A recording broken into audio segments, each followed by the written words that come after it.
मेरा पाश भस्म हो गया।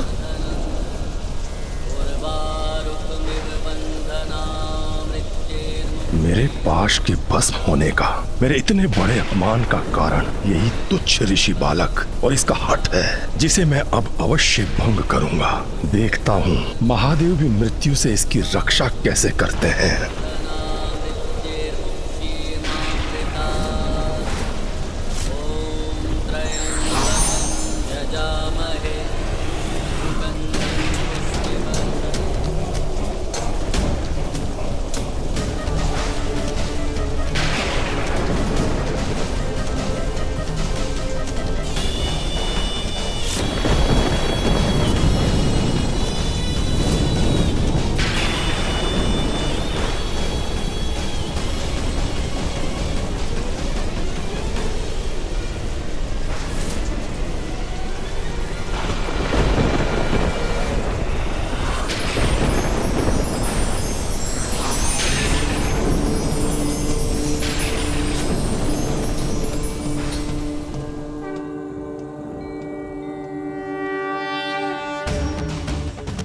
महादेव, माता,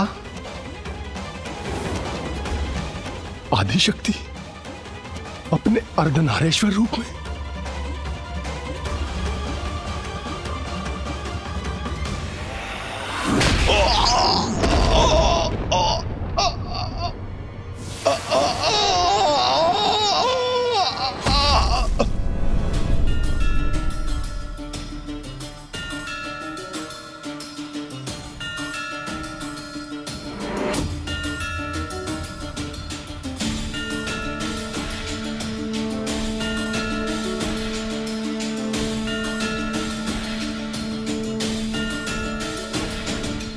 पुत्र मार्कंडे, तुम्हारी भक्ति निर्मल, शुद्ध है, पावन है। स्वामी के प्रति तुम्हारा अटल विश्वास अद्भुत है, अपूर्व है पुत्र मार्कंडे। यमराज, तुम्हारे अहंकार के दंड स्वरूप आज मेरे हाथों तुम्हारा अंत होगा काल देवता।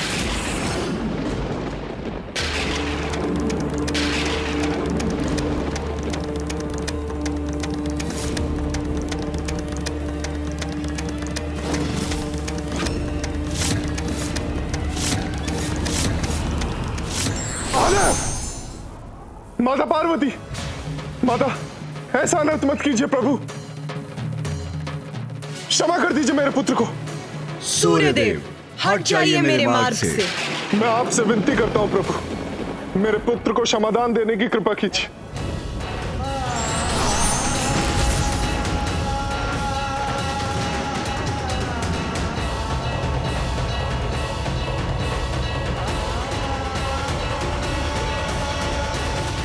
क्षमा कीजिए महादेव, क्षमा कीजिए।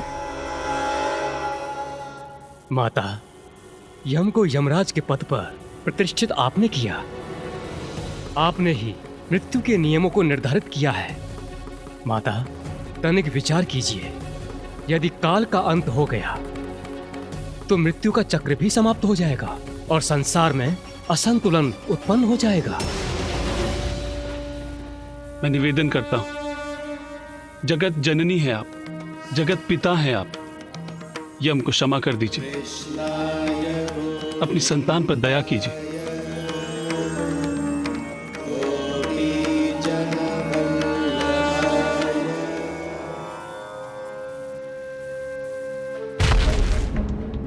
महादेव, क्षमा कीजिए महादेव।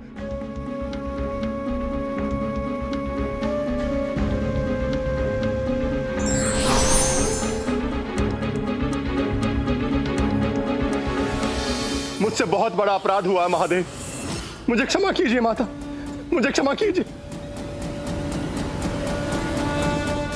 माता, आपने और पिताश्री ने अर्धनारीश्वर रूप में ऋषि मार्कंडे की यमराज से रक्षा तो कर ली, किंतु माता। किंतु क्या गणेश? मेरी धृष्टता क्षमा करें माता, किंतु मैं यमराज का अपराध नहीं समझ सका। वो तो अपना वही कर्तव्य निभाने आए थे जो आपने और पिताश्री ने उन्हें कालदेव के रूप में सौंपा था। तो फिर उनकी भूल क्या थी माता?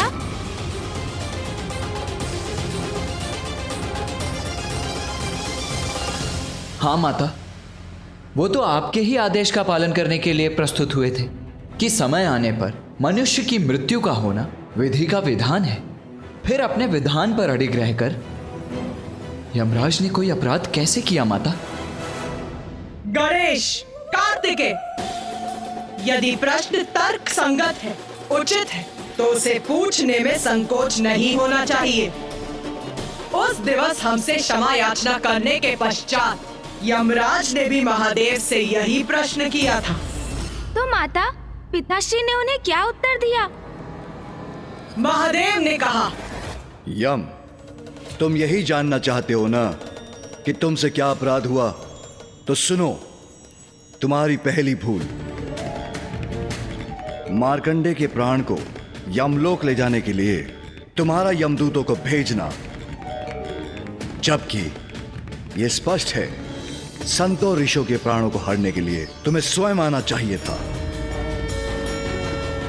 माता भैरवी द्वारा निर्धारित नियमों के अनुसार संतों ऋषियों की आत्माओं को लेने आपको स्वयं जाना चाहिए। यदि प्रत्येक ऋषि और संत के प्राण हम स्वयं लेने जाएंगे तो यमलोक की व्यवस्था कौन संभालेगा? तुम्हारी दूसरी भूल अधिकार के अहंकार में आकर मेरे भक्त मार्कंडे द्वारा की जाने वाली मेरी पूजा में व्यवधान डालना।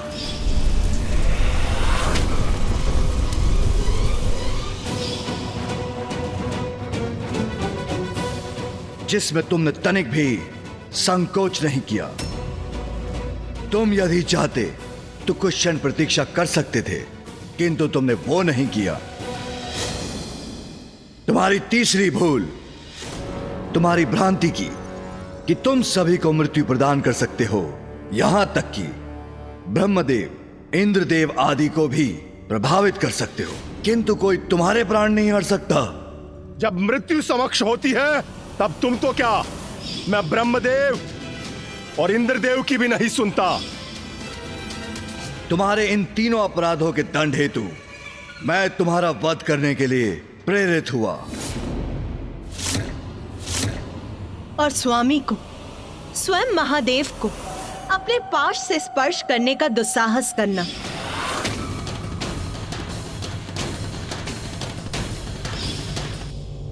इन सभी में सबसे बड़ा अपराध था। महादेव, माता भैरवी ने मुझे इतना महत्वपूर्ण दायित्व दिया जिसके कारण मुझ में अहंकार जागृत हुआ। मुझे क्षमा कीजिए महादेव, मुझे क्षमा कीजिए माता। यम, मैंने तुम्हें अपने देवी भैरवी रूप में इतना बड़ा कर्तव्य सौंपा और तुम स्वयं को समस्त जीवन का नियंत्रक समझ बैठे। ये बहुत बड़ी भूल है तुम्हारी। तुम्हारा चुनाव एक अत्यंत महत्वपूर्ण दायित्व निभाने के लिए हुआ है, किंतु तुम उस शक्ति का अहंकार कर उसका दुरुपयोग करने लगे। यह सर्वथा अनुचित है। क्षमा कीजिए माता, मुझसे भूल हुई है। विधि का विधान कोई भंग नहीं कर सकता, इसलिए बालक मार्कंडे के लिए उस विधान का अपमान मैं भी नहीं करूंगा। आयु पूर्ण होने पर मनुष्य को मृत्यु अवश्य प्राप्त होनी चाहिए। उमा, स्मरण कीजिए, मैंने मार्कंडे के पिता ऋषि मृकेंडु को पुत्र प्राप्ति का वरदान प्राप्त करने के लिए क्या कहा था? मैं तुम्हें ऐसे अनेकों पुत्र दे सकता हूं वत्स, जिनकी आयु 100 वर्ष की होगी, किंतु जो बुद्धिहीन होंगे, तेजहीन होंगे, अथवा एक ऐसा पुत्र जो तेजस्वी, मनस्वी और ज्ञानी होगा, किंतु उसकी आयु मात्र 16 वर्ष की होगी। इसलिए मैं वरदान देता हूं कि आज के बाद मार्कंडे की आयु 16 वर्ष से अधिक कभी नहीं होगी। 16 वर्ष से अधिक कभी नहीं होगी। 16 वर्ष से अधिक कभी नहीं होगी।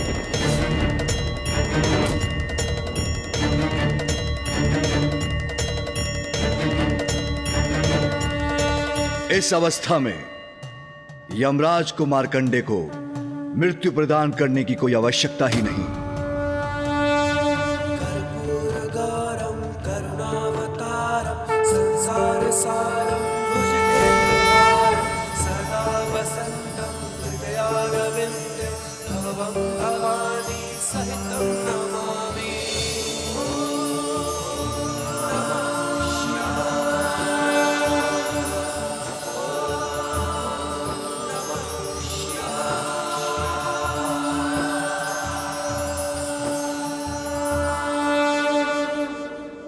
आज से संसार के अंत तक बालक मार्कंडे की आयु में कोई वृद्धि नहीं होगी।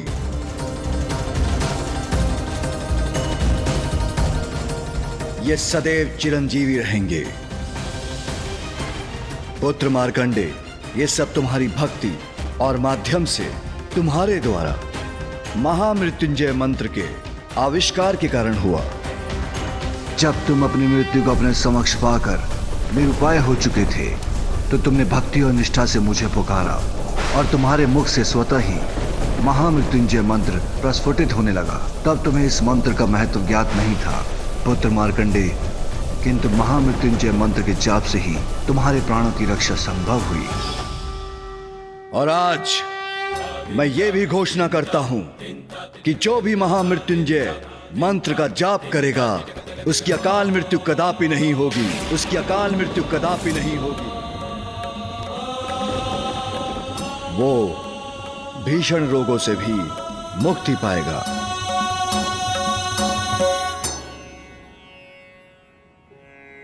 महादेव, मैं कृतार्थ हुआ प्रभु।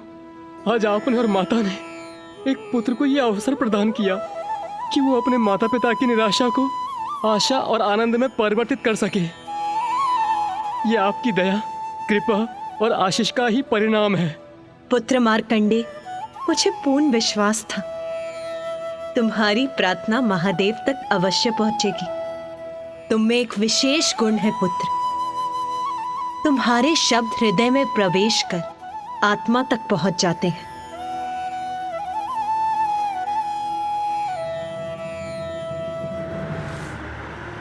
ऐसा क्या छल किया था त्रिदेवों ने जिससे माता उन्हें दंडित करने के लिए विवश हो गई? गणेश, तुम अपनी जिज्ञासा शांत करने हेतु यहाँ उपस्थित ब्रह्मदेव और नारायण से ही क्यों नहीं पूछ लेते कि कैसा छल किया था उन्होंने मेरे साथ?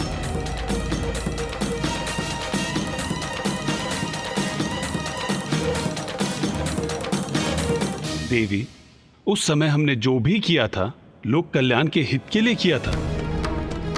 किंतु मामा जी, आप सभी ने ऐसा क्या किया था?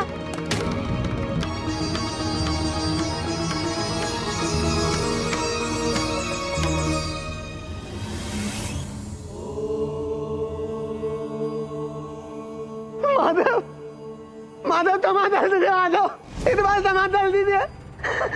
आधे देती भूल नहीं होती माधव। बाहर कैसा कोलाहल है ये? इतने दीन स्वर में क्षमा याचना क्यों कर रहे हैं तोतला जी? कदाचित मुझे स्वयं जाकर देखना चाहिए। माधव टमाटर दीजिए, मैं वतन देता हूँ। आधे देती भूल नहीं होती माधव, टमाटर दीजिए माधव। नाथ, स्वामी, प्रणाम माता। प्रणाम माता।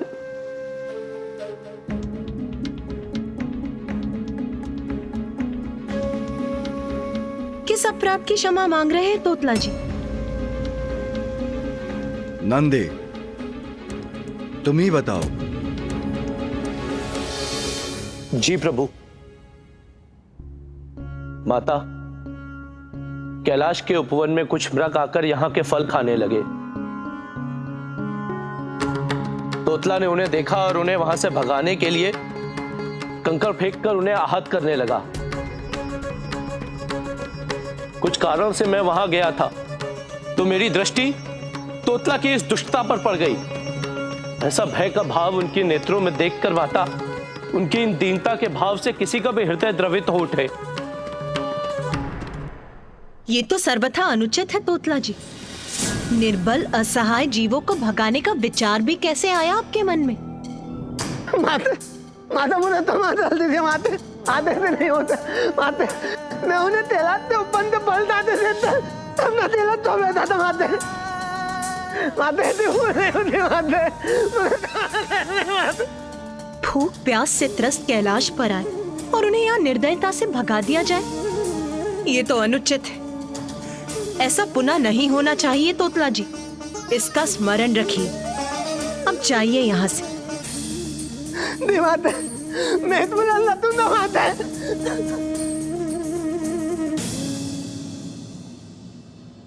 उमा, आपने मात्र चेतावनी देकर जाने दिया तोतला को, यह क्या उचित था? मैं आपका प्रश्न नहीं समझी स्वामी। ये उचित नहीं था तो फिर क्या करना चाहिए था हमें? असहाय जीवों को उनके भोजन से वंचित किया, उन्हें आहत किया। क्या इस अपराध का दंड नहीं प्राप्त होना चाहिए था तोतला को? उमा, हम जीवों को उनके अच्छे कर्मों के लिए पुरस्कृत करते हैं, तो क्या उनके बुरे कर्मों के लिए दंड नहीं देना चाहिए, जिससे वो पुनः वही भूल, वही अपराध ना करें? अपनी भूल उन्हें स्मरण रहे और वो दंड के भय से बुराई का त्याग कर अच्छाई का मार्ग अपनाएं। जैसे तोतला, यदि आप उसे क्षमा करने के स्थान पर दंडित करती तो भविष्य में धीरज खोने पर भी वो दंड का ध्यान कर कभी ऐसी निर्दयता नहीं कर सकेगा। नाथ, कर्मों का फल तो सभी भुगतते हैं, यही सृष्टि का नियम है जो मैंने स्वयं स्थापित किया है।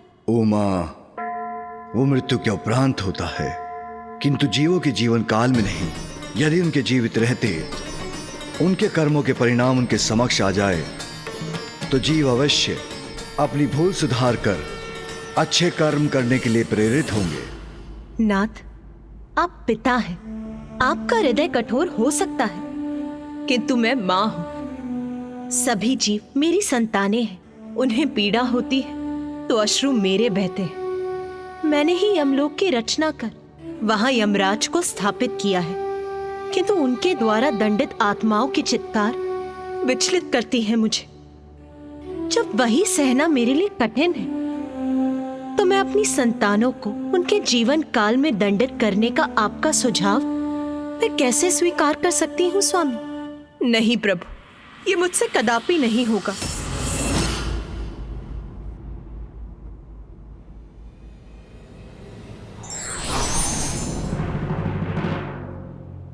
नारायण, मैंने देवी पार्वती से संवाद किया, किंतु जीव उसी जीवन काल में दंडित हो, यह आपकी बहन को कदापि स्वीकार नहीं। परंतु यह महत्वपूर्ण है महादेव। जीवों को उनके जीवन काल में ही उनके कर्मों का महत्व समझना आवश्यक है। इससे उनके हृदय में धर्म के प्रति आस्था बढ़ेगी, और यदि अधर्म ने उन्हें अपनी ओर आकर्षित भी किया तो वो उससे दूर रहने के लिए प्रेरित रहेंगे। इसलिए जन कल्याण हेतु हमें देवी पार्वती को कोई न कोई उपाय कर इस बात की स्वीकृति लेनी ही होगी। मेरा प्रयास तो विफल रहा, किंतु आप तो लीलाधर हैं नारायण। अब आप ही कोई लीला रचिए, तब उमा श्री महाकाली के सप्तम रूप को प्रकट करेंगी। उनके उस स्वरूप का प्रकट होना अब संसार के लिए अति आवश्यक है। उचित है महादेव। महादेव, बहुत समय हो गया आपने ब्रह्मदेव को, देवी सरस्वती को, मुझे और देवी लक्ष्मी को अपने यहां भोजन पर आमंत्रित नहीं किया। नारायण, हम इतने महत्वपूर्ण विषय पर संवाद कर रहे हैं और आप अकस्मात भोजन की बात करने लगे। महादेव, मैं अपनी लीला तो तभी रच सकता हूं जब मैं स्वयं देवी पार्वती के समक्ष रहूं। आप बस हम सभी को अपने यहां भोजन पर आमंत्रित कीजिए, अन्य सभी कुछ आप मुझ पर छोड़ दीजिए। किंतु हां, स्मरण रहे, सामान्यतः आप अल्पाहार करते हैं, परंतु हां, कल जब आप हमारे साथ भोजन करेंगे तो आपको अपना अल्पाहार त्याग कर कहीं अधिक भोजन खाने का कष्ट उठाना पड़ेगा। मेरी लीला में, मेरी योजना में आपका महत्वपूर्ण भाग है जो आपको निभाना ही होगा। किंतु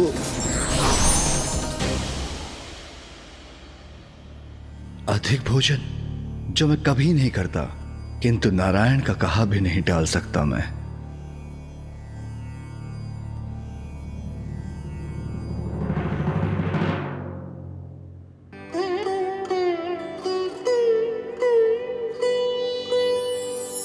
स्वामी,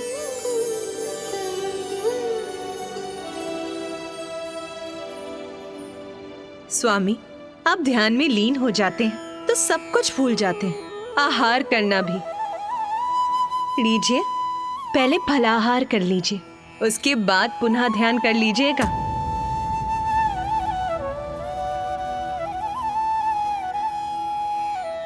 उमा, मैं तुम्हें बताना भूल गया, मैंने ब्रह्मदेव और नारायण को देवी सरस्वती और देवी लक्ष्मी के साथ कल भोजन के लिए आमंत्रित किया है। ये तो बहुत उत्तम समाचार है, बहुत आनंद आएगा। किंतु आपने उन्हें आमंत्रित कर लिया और आप मुझे अब बता रहे हैं। मुझे अभी कल की व्यवस्था आरंभ करनी होगी, मेरे पास समय नहीं है। मैं अभी जाके गढ़ों को उनके कार्य सौंपती हूँ। व्यवस्था उचित होनी चाहिए और समय कम है, मुझे सब कुछ शीघ्रता से करना होगा।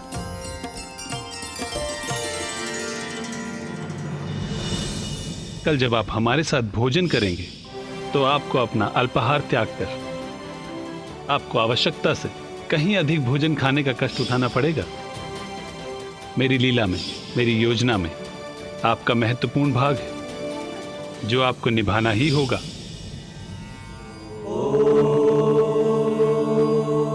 ज्ञात नहीं कैसी लीला रच रहे हैं लीलाधर नारायण, किंतु कल उनके कहे अनुसार अत्यधिक भोजन करने के लिए मुझे आज उपवास रखना ही होगा।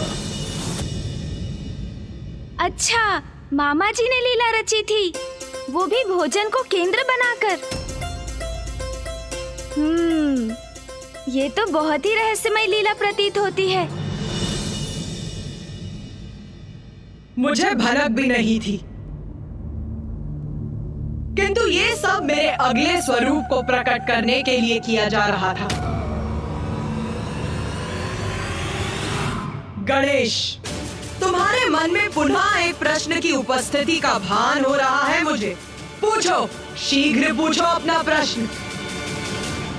माता, आप ही संसार की जन्मदायिनी हैं, सर्वज्ञ हैं, किंतु फिर भी आप मामा जी नारायण की योजना नहीं समझ सकी।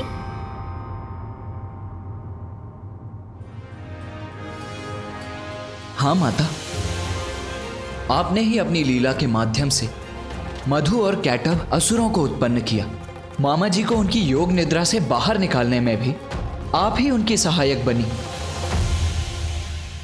पृथ्वी की रचना के लिए आपने उस संपूर्ण घटना को गढ़ा, तब भी मामा जी आपकी लीला के भाग बने। फिर अब आपको उनकी इस लीला का आभास क्यों नहीं हुआ माता?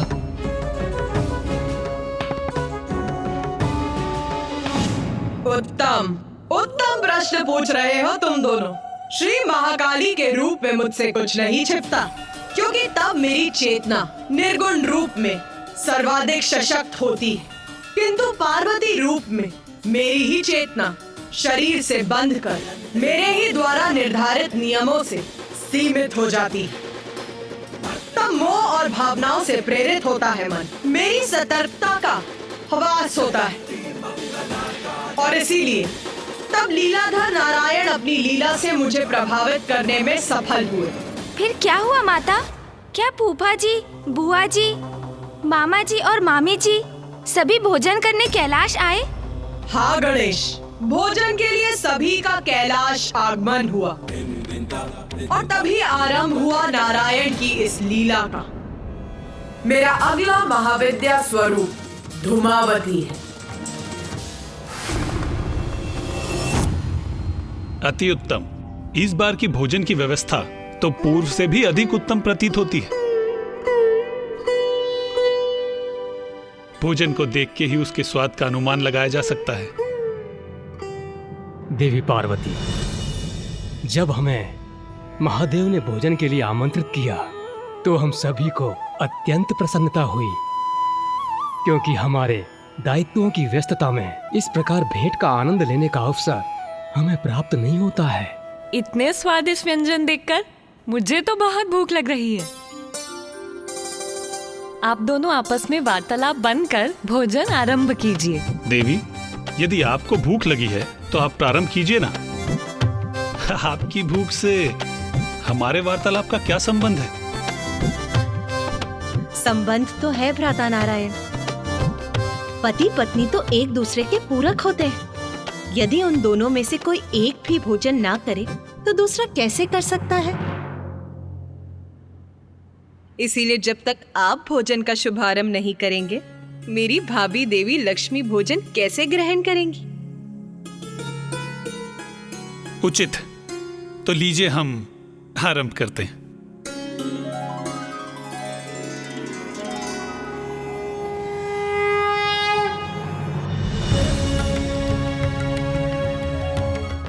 देवी पार्वती ने उचित कहा।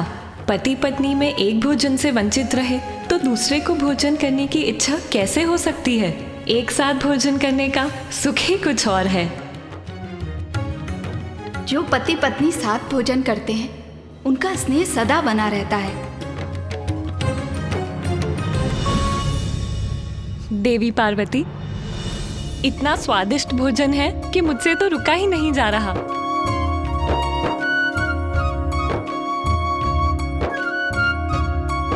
देवी पार्वती, अब बस भी कीजिए। नंदी और अन्य गण हमारी सेवा करते रहेंगे, आप भी हमारे साथ भोजन कीजिए। देवी सरस्वती, मैं अपनी थाल कभी नहीं लगाती। स्वामी भोजन के बाद अपनी थाल में जो छोड़ देते हैं मैं वही ग्रहण करती हूँ।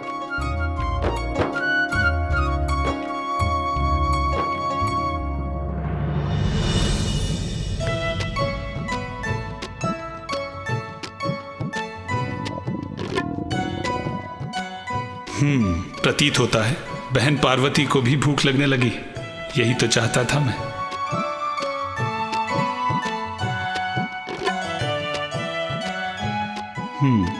यही उचित समय है मेरी लीला के प्रारंभ का। स्वामी को सदा मेरा स्मरण रहता है। मेरे प्रति उनके स्नेह का परिचायक है ये भोजन। इसीलिए कितनी भी भूख क्यों ना लगी हो मुझे, मैं तो उसी भोजन की प्रतीक्षा करूंगी जो स्वामी ने मेरे लिए शेष रखा है।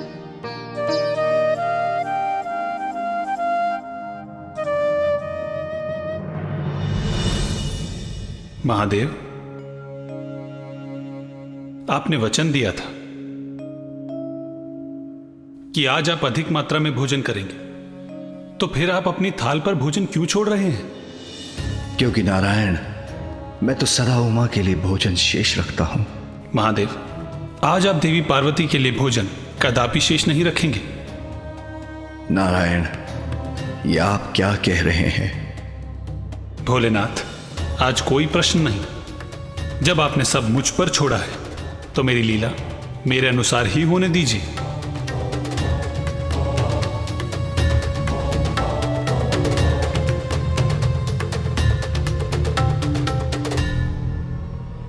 मुझे क्षमा करना उमा, मैं विवश हूं।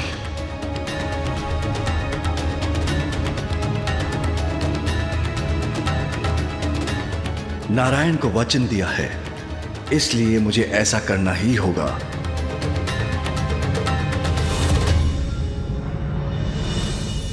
माता श्री महाकाली, पिताजी तो सदैव माँ के लिए भोजन शेष छोड़ते आए हैं, किंतु इस बार उन्होंने नहीं छोड़ा, जबकि माँ की भूख बढ़ती जा रही थी। इसका परिणाम तो अवश्य ही भयंकर हुआ होगा। बताइए ना माता।